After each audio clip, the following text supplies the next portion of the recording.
Salut. Euh, Réseau, zéro confiance. C'est pas facile à dire. On va sur le Notros à la place. Pour ceux qui me connaissent pas, ça fait plus que 15 ans que je travaille en sécurité. J'ai commencé en pentest, maintenant de l'architecture. J'ai créé du papier.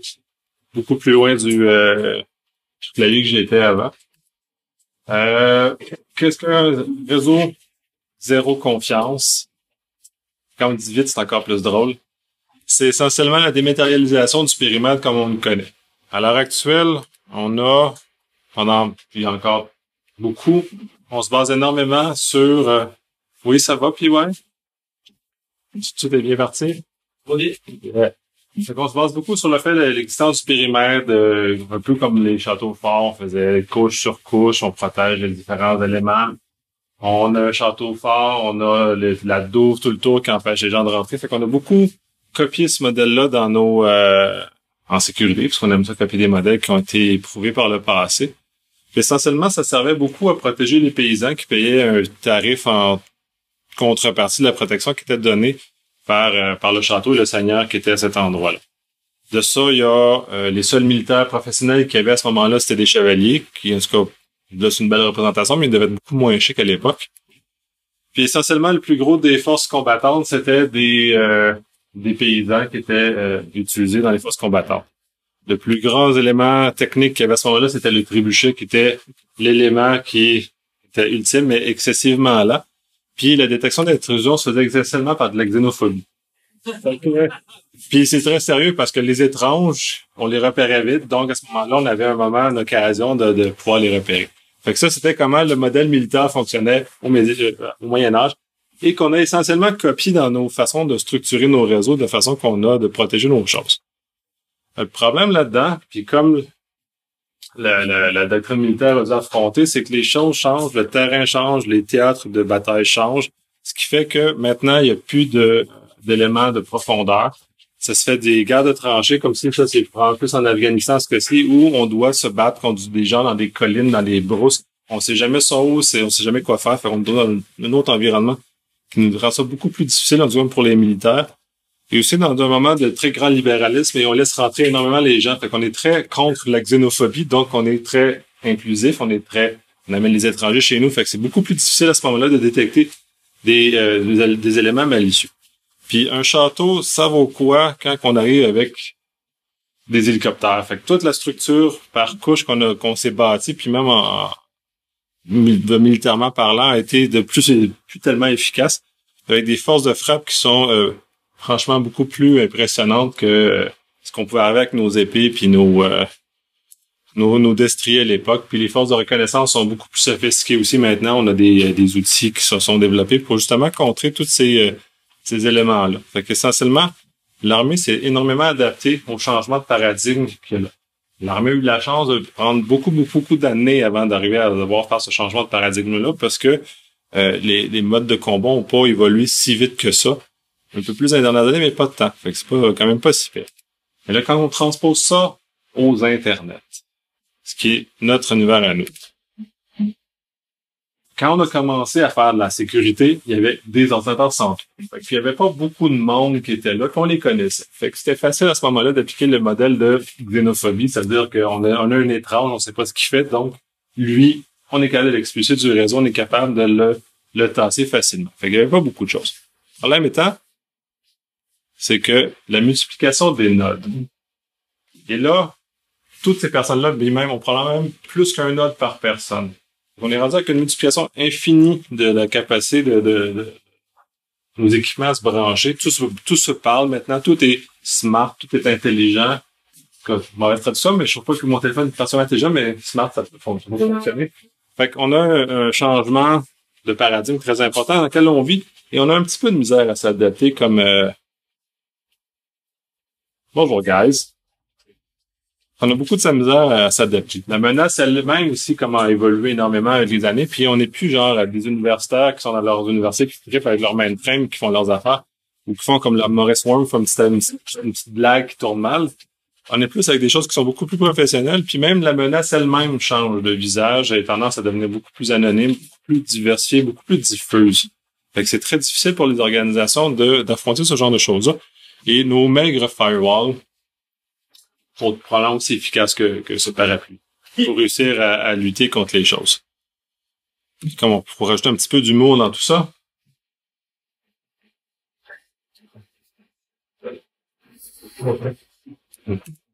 Mais qu'est-ce qu'on peut faire avec tout ça? Et c'est là où arrive toute la notion de réseau de zéro confiance. Mon intérêt pour ça est parti en 2007, où j'ai été impliqué dans un projet de développement qui servait à l'époque de ce qu'on appelait le NAC, le Network Access Control, qui était une espèce de hype en sécurité qui avait eu lieu à ce moment-là. On est en train de développer des équipements qui permettaient de contrôler les mondes qui rentraient dans nos réseaux pour s'assurer qu'ils conforment à un certain nombre de politiques de sécurité. Comme tous les hypes, ça s'est écrasé, c'est rien passé avec ça. Fait que le projet en est mort depuis, mais malheureusement. Mais il y a encore des éléments là-dedans qui sont importants qu'on va voir plus loin.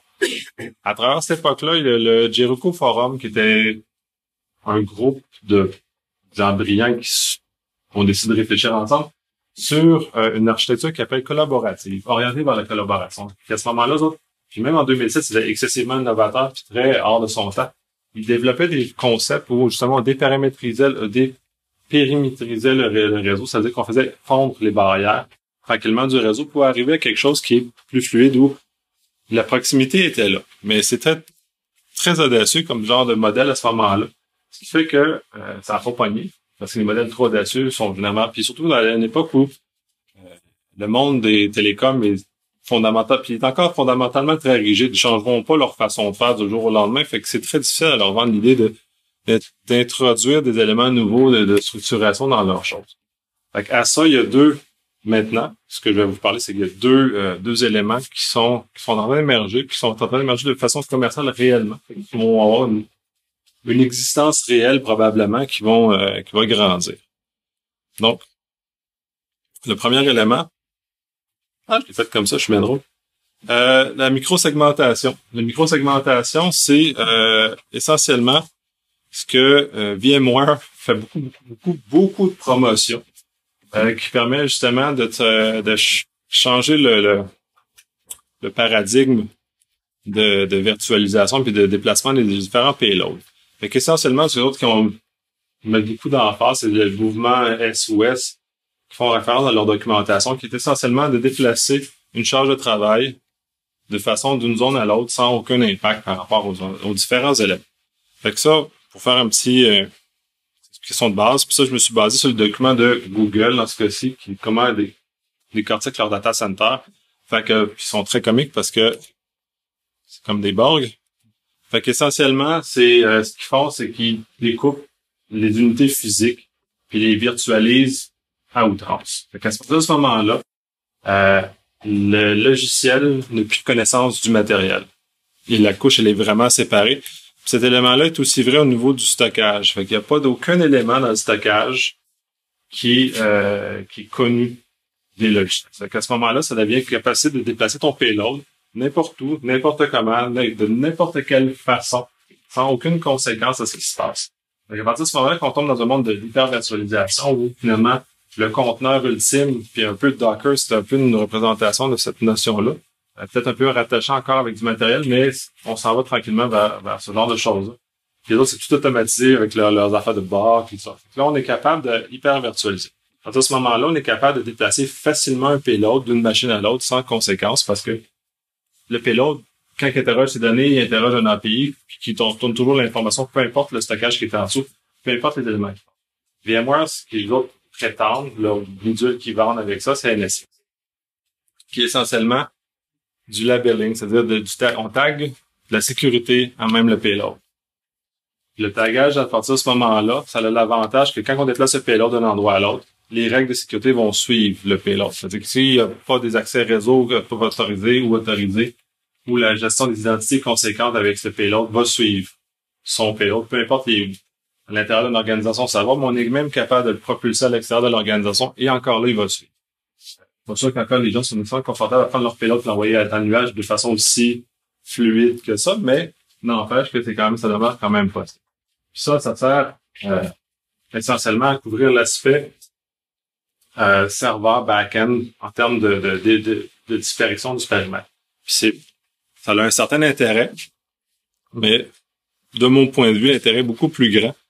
C'est l'initiative qui s'appelle Behind Corp de Google, qui est essentiellement la démonstration ou la matérialisation, c'est mon comique dans ce sens-là, de la disparition du périmètre lui-même.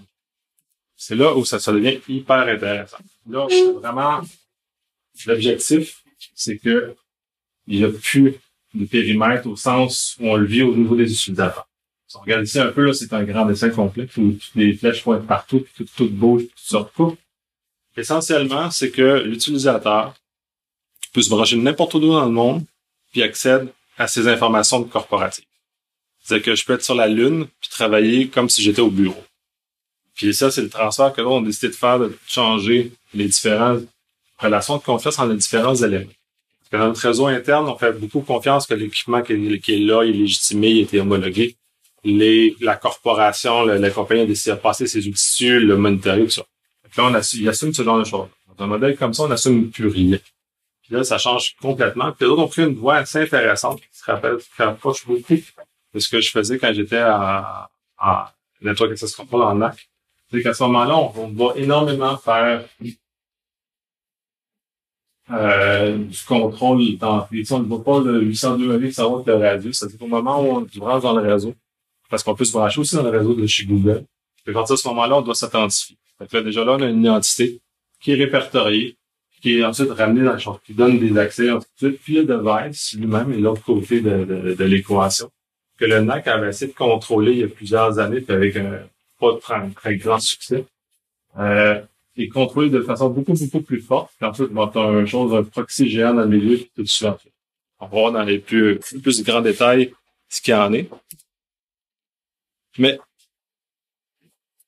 pour en arriver là, ça prend une très, très longue étape. Google ont commencé leur initiative en 2009, puis ils commencent à atteindre la maturité. Ça leur a pris 6 ans de travail à l'énergie que Google peut avoir. Là.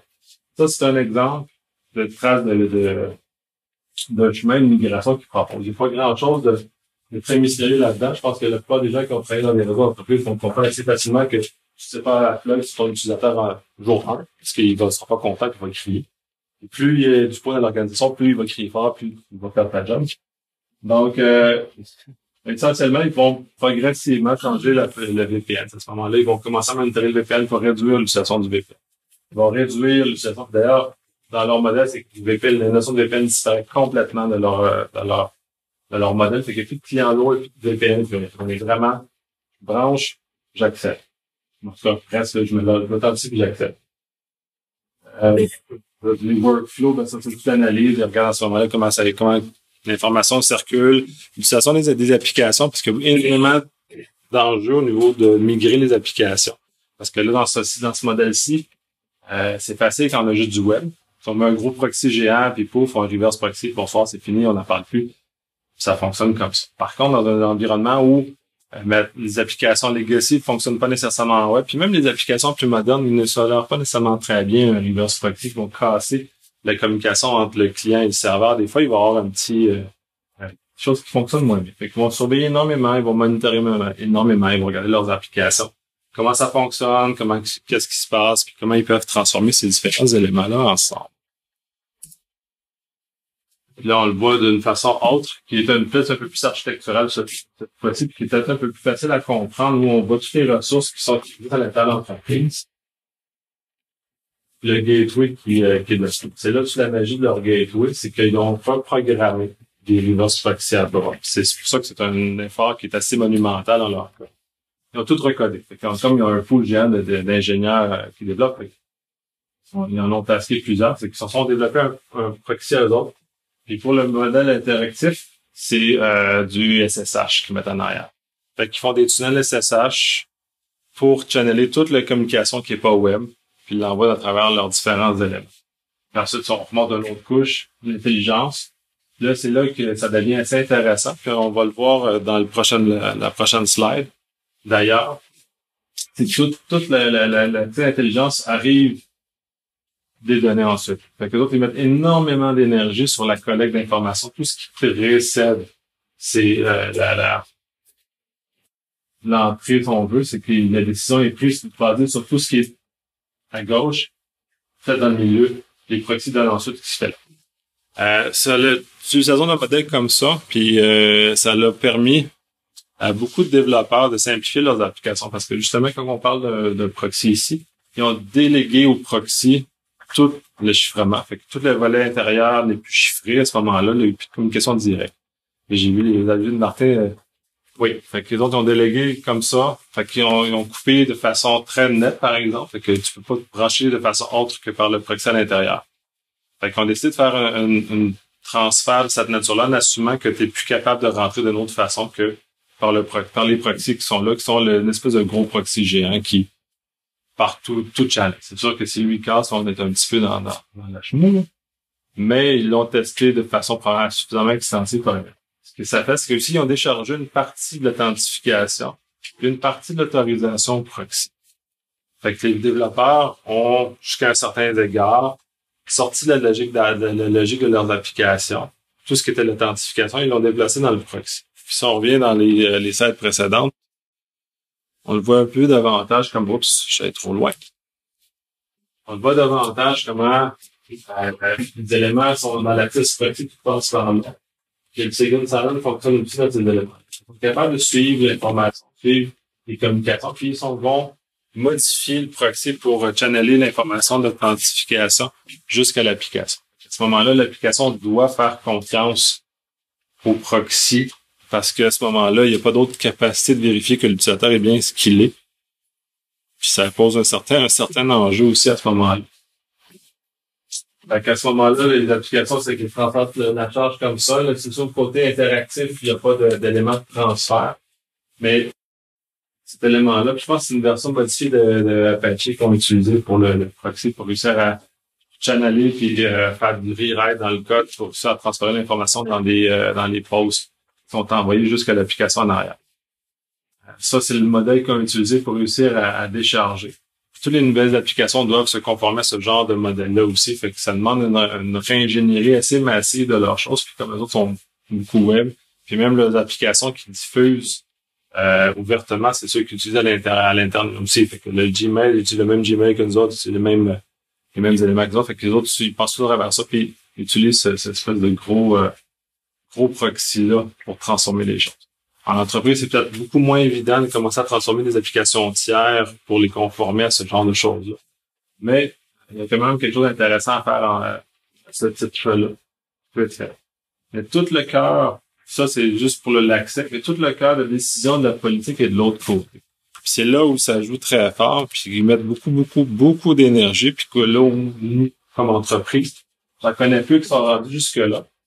Ça veut dire que tous les devices qui se branchent chez eux doivent passer à travers tous ces éléments-là.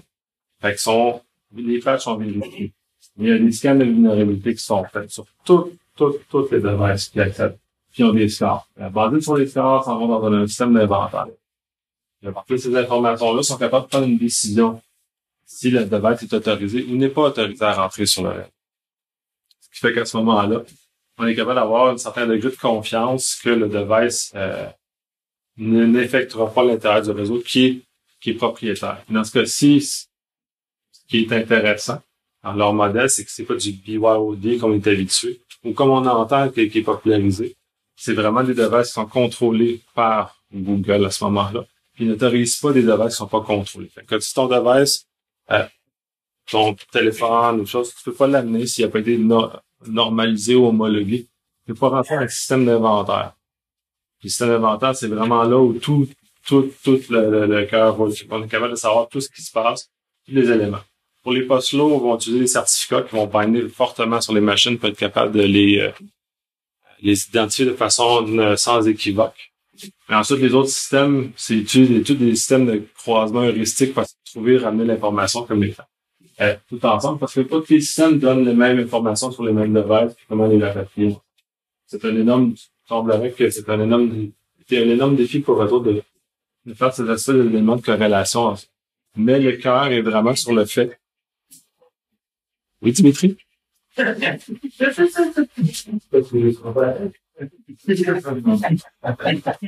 gardes une petite gêne? C'est correct. Fait que ils vivent beaucoup sur cet élément-là. Fait que c'est à ce moment-là, puis ça, déjà que si une entreprise est capable de ramener ce degré-là de connaissance de ses infrastructures, puis là, ça va loin, là. Tout le réseau, les scans, tout.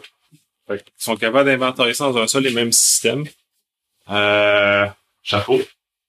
J'aimerais ça voir ça en réel, comment ça existe. Puis je vois certains qui rient parce que de mon expérience, c'est jamais arrivé de voir ce degré de connaissance de ces infrastructures. Puis à peine, des fois, on peut trouver des éléments un peu voyous dans les infrastructures, mais jamais à ce degré-là de confiance. On a eu des présentations sur des différents éléments qui permettent de récupérer une masse d'informations utiles puis qui pourraient permettre de prendre ce genre de décision-là, qui permettent d'inventarier, de connaître ce qui se passe, mais les gens prennent pas le temps, c'est compliqué, c'est tough, la sécurité c'est difficile, la sécurité, fait que ça demande du travail, faut faire des efforts, c'est tough. Puis de ces informations-là découle un score. De là, ça c'est de pris dans l'autre côté, fait que là il y a des données qui sont observées puis des données qui sont prescrites. C'est-à-dire qu'il y a des données prescrites dans ce cas-ci, c'est qui sont naturellement récupérées sur le poste. C'est-à-dire qu'à ce moment-là, le poste se rapporte, puis il rapporte son niveau de patch, rapporte ses informations, rapporte comment il fonctionne, rapporte tous les éléments qui sont associés au fonctionnement. Donc à ce moment-là, ça, c'est des données qui sont un peu plus de confiance, dans la mesure où on a confiance que l'engin n'a pas été corrompu. Mais en général, si c'est bien fait, ça ne devrait pas. Les données observées, ça, c'est l'autre côté, c'est qu'à ce moment-là, on voit tous les scans de vulnérabilité, tous les différents éléments qui sont rapportés par le système.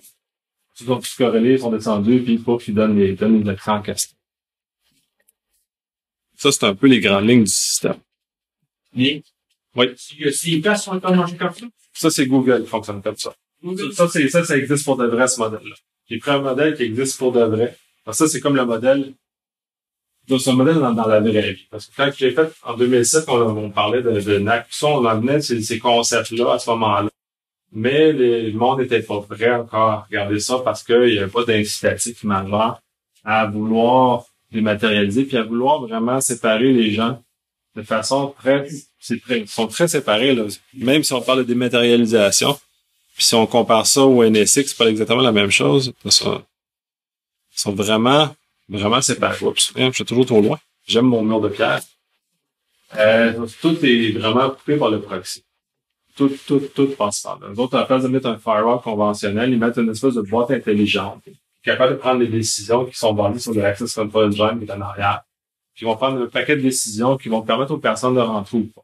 Ce qui fait qu'à partir de ce moment-là, on est parti. Là, on a aussi les user groups, on est parti. Quelle information? Fait que si j'ai pas de machine qui est prête, je peux être mis dans un VLAN de quarantaine. Ça, c'est des termes de NAC que j'avais à l'époque. C'est très amusant de voir réapparaître dans des concepts comme ça. Mais on peut utiliser une machine qui est pas patchée. On peut la tasser du réseau puis l'empêcher de rentrer. Jusqu'à le temps qu'elle se trouve être correcte. On est capable de forcer une gestion aussi des machines beaucoup plus sophistiquée que ce qu'on a, parce qu'actuellement, on tolère souvent dans nos infrastructures des machines qui ont des antivirus super à jour, qui ont des patchs super à jour. Puis, bon, c'est pas grave, on s'en fout un peu, puis on en fait pas de mal. Fait ça, c'est le chien là. Qui avait, dans le temps, il y avait, moi, j'ai connu Forfront TMG. Ouais, Forfront faisait ce genre de choses. C'est des choses, des produits de NAC qui faisaient ce genre de choses. Ils faisaient ce genre d'analyse. J'en avais plusieurs, j'en connaissais plusieurs à l'époque. Qui étaient spécialisés. Il y avait Steel Secure qui faisait ça aussi. Il y avait Steel Secure qui faisait ça. Il y avait Force Scout. Il y avait plein d'hélices. Ouais. C'est pas qui les chefs. C'était pas le monde n'était pas prêt. Autant comme le Jericho Forum en 2007 en a parlé, le monde n'était pas encore, la douleur n'était pas suffisamment grande. Puis quand que la personne qui a démarré le projet Angel chez TELUS, qui était un NAC qui était constitué ici, c'était parti sur le principe, il y avait une infection virale, puis il n'y avait pas moyen de vérifier que les postes étaient conformes à ce moment-là, puis il est arrivé avec l'idée de déployer ça. Par contre, c'est que ça demande tellement de réingénierie du réseau que la résistance elle est assez importante. Les gens de réseau sont assez résistants au changement. À tort ou à raison, tout dépendant des choses. Là, des bons moments, c'est vrai que c'est une bonne chose, mais dans des conditions comme ça où la place à l'évolution serait là, ça a pas aidé la prise au sérieux. Puis les joueurs majeurs comme Cisco, qui en avait un aussi d'ailleurs, n'a pas, soit il l'a pas pris au sérieux, ou soit il n'a pas mis l'emphase nécessaire pour que ça se déploie vraiment. Il n'y a pas jamais eu vraiment de déploiement assez important de Syconac à ma connaissance qui ont été faites, là. Fait que c'est un peu ça, puis ça demande beaucoup de réingénierie, là. Mettre des VLAN de quarantaine, c'est une job, là. Puis on a voulu mettre du 802.1x avec des serveurs Radius, fait que ça oblige l'authentification de l'utilisateur, ça oblige l'authentification des machines avec des certificats. Faut mettre des PKI en place.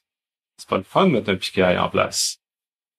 Maintenant, c'est plus facile, mais si on remonte en 2007, c'était assez douloureux de mettre un PKI en place. Fait que c'est difficile de convaincre les gens de mettre ce genre de choses. Les équipements réseau étaient pas, dans les entreprises en général, n'étaient pas tous nécessairement prêts à supporter des ports de switch dynamiques. Ce qui fait que, puis ça exige des ports de switch dynamiques, par exemple. Ton matériel, il y a comme un seuil minimal à atteindre pour ce genre de choses-là. Ce qui fait que je me branche, je suis dans un VLAN isolé, je m'identifie avec mon utilisateur, c'est une chose, je me fais mettre sur un VLAN de vérification. Et ensuite, une fois que j'ai vérifié, ensuite, je peux m'envoyer en production si j'ai le droit, ou je me fais envoyer en quarantaine pour me faire mettre à jour, mettre les patchs, ce genre de choses. Mais mécaniquement, c'est très difficile avec un réseau de faire ce genre de travail-là, parce qu'il faut le déplacer la personne de VLAN, c'est déjà quelque chose. Windows n'aime pas beaucoup ça, se faire ce genre de brassage-là. Maintenant, c'est moins pire, mais si on remonte 2007, c'était Windows 2003. Vista, on le brasse un peu le réseau, puis il était tout perdu, fait que tu peux pas... c'était très complexe, hein. On changeait de VLAN avec changer d'adresse IP, puis lui, il était tout mêlé, puis il savait plus quoi faire, puis il partait dans ses boucles. Puis ensuite, quand tu l'envoies dans les VLAN de quarantaine, tu lui donnes la capacité de se guérir, de se patcher, puis d'enlever ses signatures d'antivirus. Et pour la plupart, ils sont basés sur des systèmes d'infrastructure d'entreprise avec WSUS à l'époque. Fait que lui, il cherche ça, il le trouve pas, il arrive à rien. Fait que finalement, on est trouvé dans une espèce de loop impossible à régler. Puis c'est des environnements, pour mon cas, où il a travaillé, c'est vraiment énormément Windows, où il y avait peu de souplesse, pas de Linux, pas de Mac, pas rien. Ça aussi, ça l'a changé depuis 2007, où maintenant, on est dans un environnement beaucoup plus qui tolère la mixité davantage, où on est capable de vivre avec le fait que du Linux maintenant en entreprise, et ça a pris du temps, mais on est rendu là, où ce genre de choses-là, où on est capable d'accepter que les gens arrivent avec des desktops Linux en entreprise avec le support nécessaire. Les iOS, par exemple, tous les iPhones, les iPads qui ont envahi les entreprises massivement, il faut trouver un moyen pour les gérer. On n'a pas de capacité de jouer dans ces devices-là, d'aller installer un agent lourd, d'aller inspecter, d'aller faire un paquet d'affaires. C'est très, très contraignant à ce moment-là. Mais les autres ont développé ce genre de choses-là. Fait qu'à ce moment-là, ils utilisent le Radius dans leur modèle à l'interne. Ça, juste à l'interne, pour le Radius. Sinon, à l'externe, il y a absolument à ce moment-là que les postes sont capables d'accéder à Internet, donc de résoudre leurs problématiques. À ça, il y a tout le fait qu'ils déploient Chrome sur l'ensemble de leurs postes. Chrome a un certain nombre de dispositifs de prise à distance, par exemple, qui sont inclus à l'intérieur, qui permettent de leur jouer. Fait que toute leur infrastructure est aussi collée beaucoup sur leur modèle de cloud. Fait que les autres, ils utilisent un cloud qui est le leur. Fait que ça crée une drôle de problématique pour les entreprises qui ne possèdent pas leur cloud, qui n'ont pas l'envergure de ça, parce qu'on n'est pas capable de se déployer nos propres infrastructures pour arriver à ne pas envoyer chez un tiers. Par exemple, tout le remote desktop de Chrome, là, il est comme hébergé chez Google, fait que quand on prend à travers Chrome un poste à distance, on se retrouve à passer à travers Google pour faire ce genre de job-là. Est-ce que une entreprise va être prête à faire ça? Peut-être pas tant de laisser en les mains d'un tiers la capacité de faire ce genre de choses.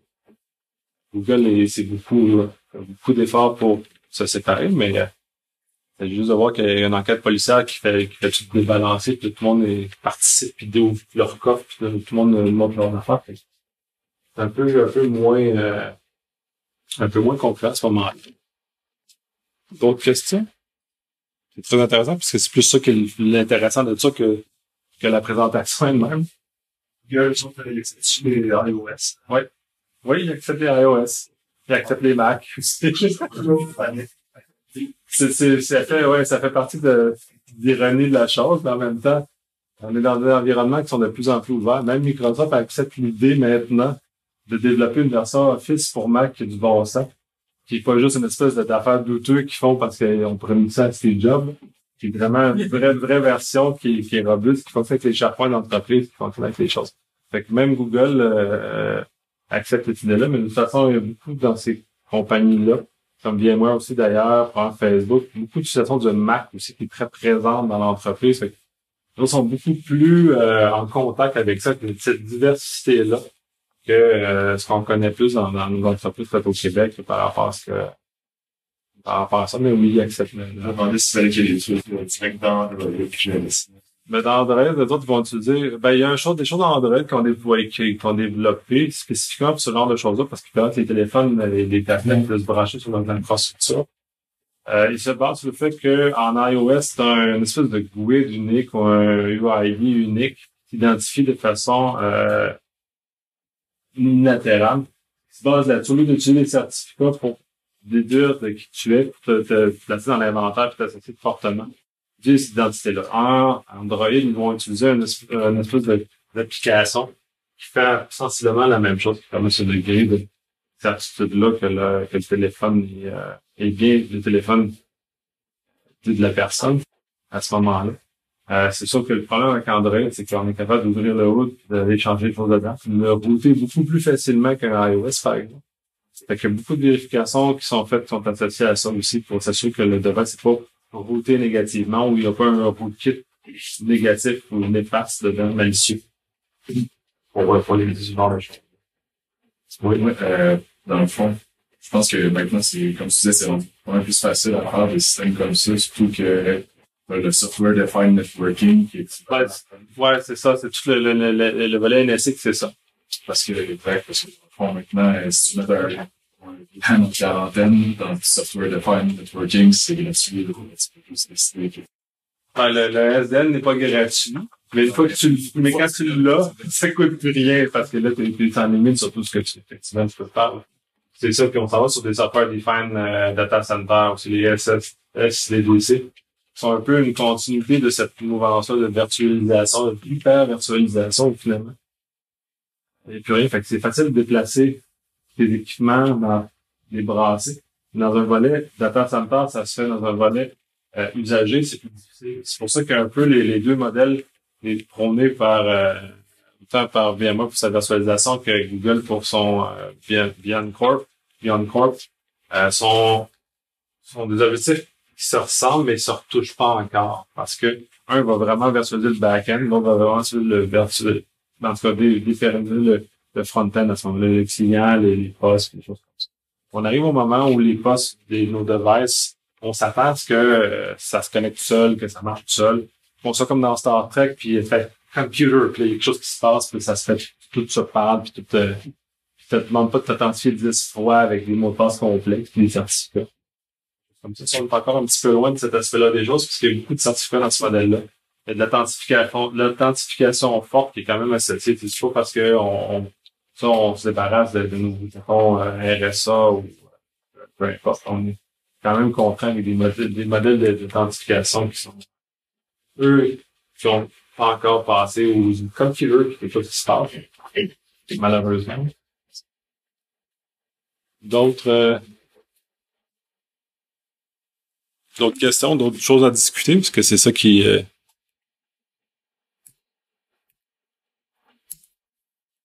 c'est le prix d'inventaire. Ils vont utiliser énormément Puppet, entre autres, dans leur modèle de déploiement pour lister l'ensemble de ce qui possède l'installation, toute la gestion de leur parc. Il y a beaucoup d'informations beaucoup de choses qui sont open source qu'ils utilisent, puis qui réinjectent dans la communauté, ce qui est une très, très bonne chose. En termes d'outils, une partie des outils qui sont développés autour de ça, qui sont rendus disponibles en open source. C'est sûr que le degré de transformation pour un réseau d'une entreprise, pour aller jusque-là, c'est difficile. Puis pour une entreprise normale, c'est sans atteindre exactement ce modèle-là, c'est de se diriger vers ce genre de choses-là où on va pouvoir créer une cloison beaucoup plus étanche entre les joyaux de la couronne puis les utilisateurs. Ce que les autres ont réussi à faire avec ce modèle-là, c'est ça qu'ils ont séparé complètement avec leurs espèces de proxy géants.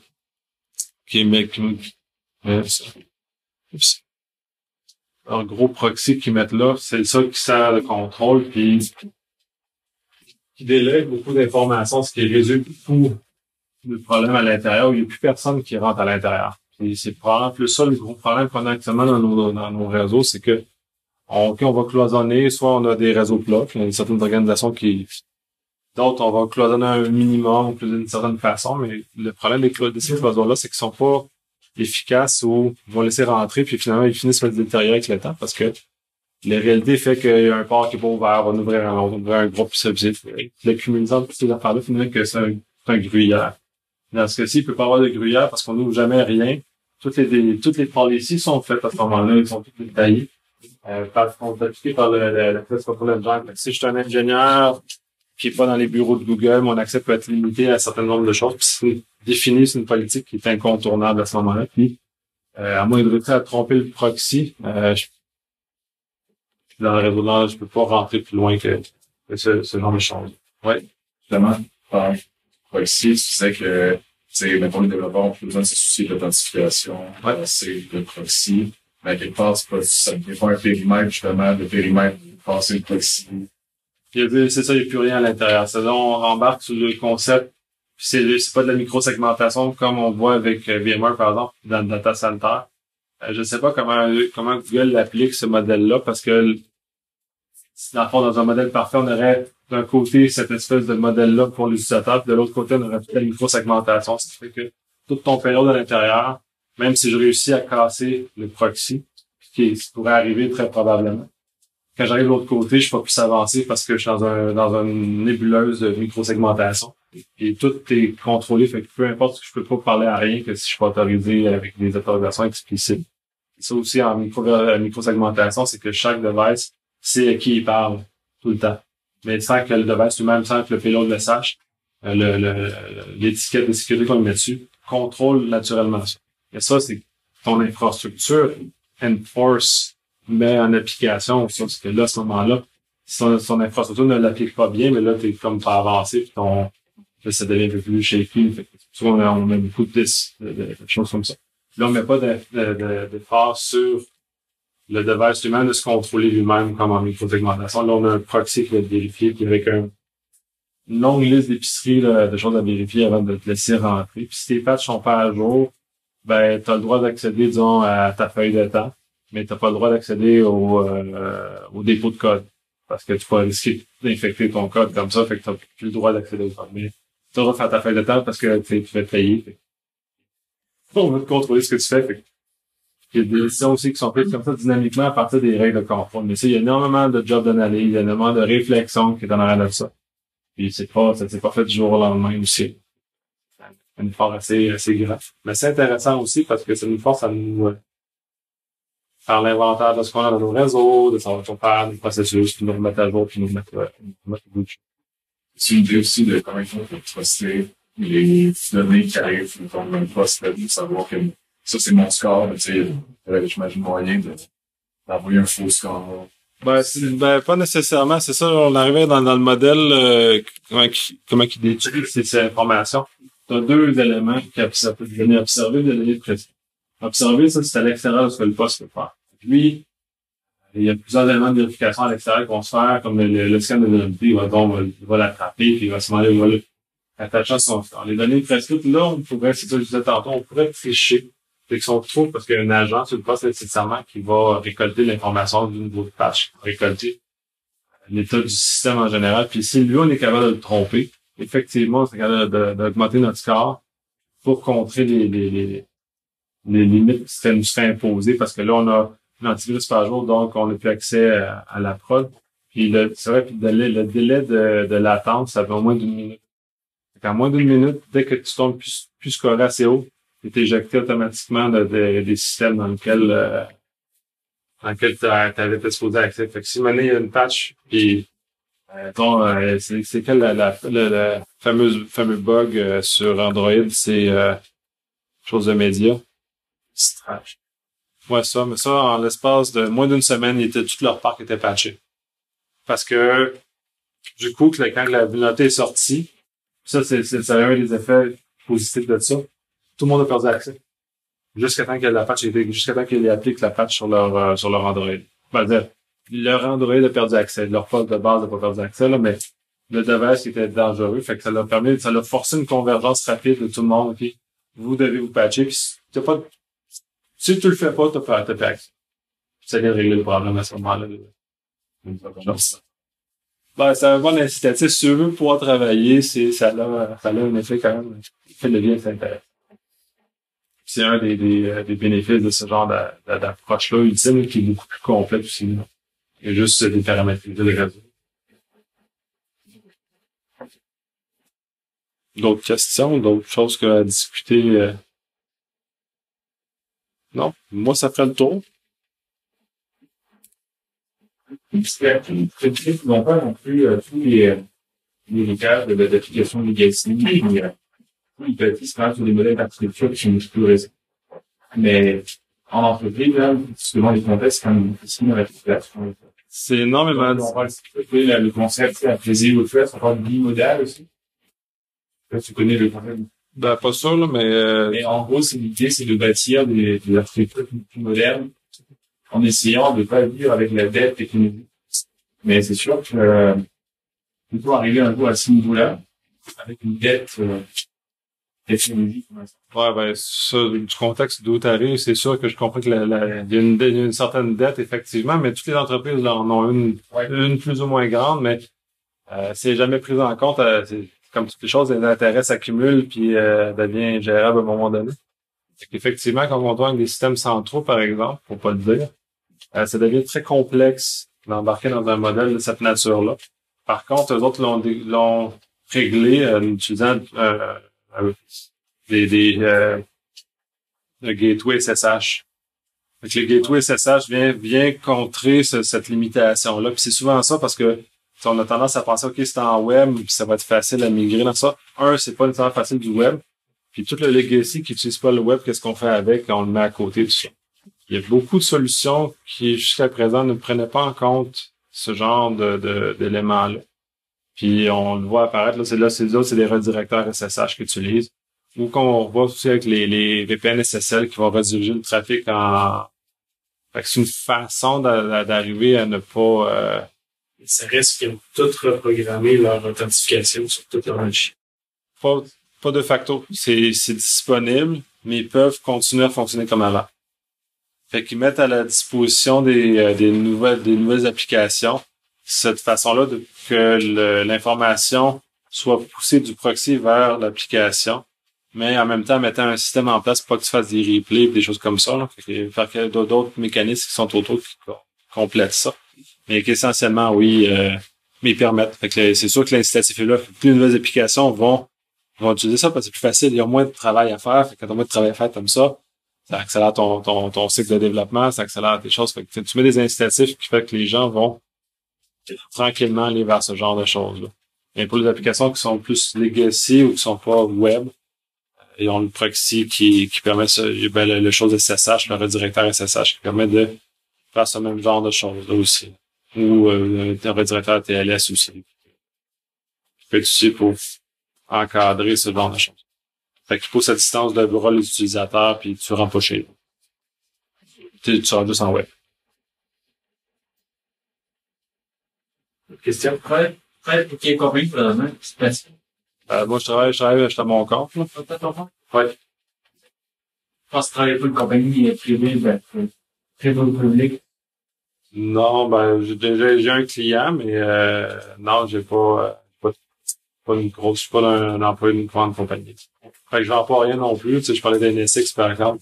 Je ne vends pas particulièrement leur chose. C'est sûr que dans un contexte de virtualisation, c'est super génial. Bonsoir. C'est terminé. C'est la fin. Ça fait plaisir. C'est ça, fait que non, j'ai pas de produit à pousser. Je sais que NSX, pour l'avoir vu en opération, c'est super le fun à avoir fonctionné parce que tu peux déplacer ton payload là, de façon là, tout à fait fantastique. Puis ta sécurité suit. C'est ça l'élément important puis qui facilite énormément les choses. Et ce que les gens avaient beaucoup peur du vMotion avant, c'est que tu trouves avec du vMotion des machines qui se retrouvent à changer de zone puis tu exposes des machines internes à l'externe parce que ton vMotion a mal tourné.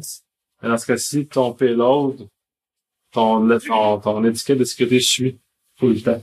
Il est pas contraint par le réseau en dessous, il est pas contraint par rien d'autre que par lui parce que justement, t'as SDM, à ce point de fois. Fait que tout se reconfigure seul, tout se refait tout de suite, puis ça passe comme ça. Mais c'est des projets, moi, j'ai des choses, des curiosités sur le site, là. J'ai fait du NAC dans les années 2007-2008. Fait que j'avais beaucoup d'intérêt déjà à ce moment-là, je m'étais beaucoup informé, puis c'est pour ça que de voir réapparaître ce genre de choses-là, je trouve ça le fun, de partager ça pour que, tranquillement, tout le monde se dirige vers des technologies un peu plus, modernes, si on veut, comme ça, plus. Tu fais quelque chose open source ou c'est juste des blogs? Google, il y a certaines choses qu'open source, pas des masses, par exemple. Parce qu'il y a beaucoup d'éléments qui leur sont propriétaires à ça, mais ils ont 3 white papers qui sont sortis là-dessus, spécifiquement, qui expliquent leur cheminement. Puis c'est un peu dans ça que c'est un peu dans ça que j'ai parlé. J'ai relaté leurs éléments, plus d'autres éléments connexes. Plus mon expérience en NAC m'a permis d'aller beaucoup plus loin, puisque j'ai fait du reverse de beaucoup de solutions à l'époque, là. Fait que, c'est bien. Mais, ça fait plaisir. Merci.